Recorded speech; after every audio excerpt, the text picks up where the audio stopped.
지금 커뮤에는 나솔사계 스포가 떠서 화제입니다. 나솔 작가와 친구라는 스포남의 두 번째 스포에 따르면 영식이 스파에 갈 시간에 잠을 잤고 술 기운 상태에서 늦게 일어났다. 영식이 MG 현숙에게 민박집에서 자기 혼자 소외시키고 왜 사람 가지고 노는 거냐는 식으로 따져서 현숙이 빡쳤다.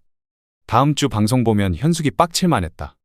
3기 정숙은 별풍선 받는 모습과 이중인격자라는 것이 발각되어서 정숙 소속사에서 편집을 요구해서 거의 편집됐다고 한다. 결국 11기 영철과 MG 현숙이 최커가 맞다라고 했는데요. 이 스포가 맞는지 다음 주 방송 보면 알 텐데요. 사실 인스타피셜 현숙과 영철의 커플 정황이 많이 포착됐던 상황에 28일 공개된 방송 내용은 다소 충격적이었습니다. 현숙은 숙소로 집합하는 동안 영식의 차를 함께 타고 와 시선을 사로잡았습니다. 게다가 현숙과 영식은 커플룩까지 입었었는데요.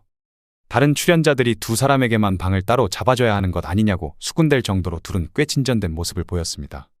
그럼 현숙과 영철이 625로 커플티 냈던 건 대체 뭐였을까요? 이날 방송 초반 현숙은 영식과 따로 앉아 둘만의 오붓한 시간을 가졌습니다. 영철이 끼어들 틈도 없게 말입니다. 하지만 그렇다고 현숙과 영식이 최커가 됐다고는 단언할 수 없는데요. 영식의 밀착마크 속에서도 현숙의 시선은 꽤나 자주 영철을 향했고 영철과 상봉한 후에는 더더욱 분위기가 오묘하게 흘러갔습니다.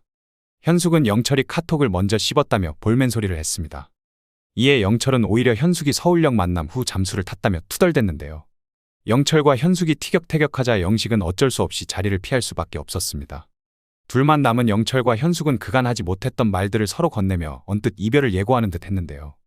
영철은 현숙에게 연락이 없어지며 감정도 식었다고 말했고 현숙 역시 자기가 놓는다고 놓아질 관계였다며 마음을 정리한 듯한 멘트를 남겼습니다. 두 사람은 대화 중 계속해서 거기까지다, 끝이다라는 말도 반복했는데요. 현숙은 개인 인터뷰에서도 영철이 자신에게 확신이 없었음을 알았고 마음을 끌어올리는데 도움을 주려고 했으나 거절당했다며 씁쓸함을 내비쳤습니다. 결국 현숙은 영철의 말에 상처를 받고 연락을 중단한 듯 보였는데요. 연락이 끊긴 동안 둘의 마음속 정리가 어느 정도 된 듯하여 희망이 보이지 않았습니다. 하지만 이어지는 데이트에서는 이런 상황이 완전히 반전되었는데요. 이날 방송에서 현숙은 영식 영철 사이에서 합법적인 양다리를 즐겼습니다. 세 사람은 술과 함께 진솔한 대화도 나눴는데요. 현숙과 커플룩을 입고 등장해 자신만만했던 영식은 영철을 보는 현숙의 시선에 많은 상처를 입은 듯했고 둘을 위해 자리를 피하는 모습도 보였습니다. 반면에 마음을 정리했다던 영철은 계속해서 현숙에게 플러팅을 했는데요. 현숙 눈이 하트 뿅뿅으로 바뀐 걸 보면 결과는 정말 끝까지 가봐야 알 듯 싶습니다. 한편 이날 방송에는 주목할 만한 세 사람이 또 있었는데요. 바로 9기 현숙과 13기 옥순, 1기 정식이었습니다. 9기 현숙은 역캠 정숙에게 정식의 뒷담화를 했습니다. 데이트 때 정식이 돈을 아까워했다는 내용이었습니다. 이날 데이트 때는 현숙이 돈을 훨씬 더 많이 썼다는데요. 정식이 횟집에서 8만 원 쓴 걸 갖고 돈 아깝다고 한 것이 원래 캐릭터인지 아니면 자신이 정식에게 그 정도의 존재밖에 안 되는지 궁금하다고 했습니다. 그리고 이내 정식과 데이트를 했던 13기 옥순이 등장했는데요. 현숙은 옥순에게 정식에 대해 물었고 옥순은 정식이 데이트 비용을 거의 다 썼으며 전혀 아깝지 않아 했다고 답했습니다.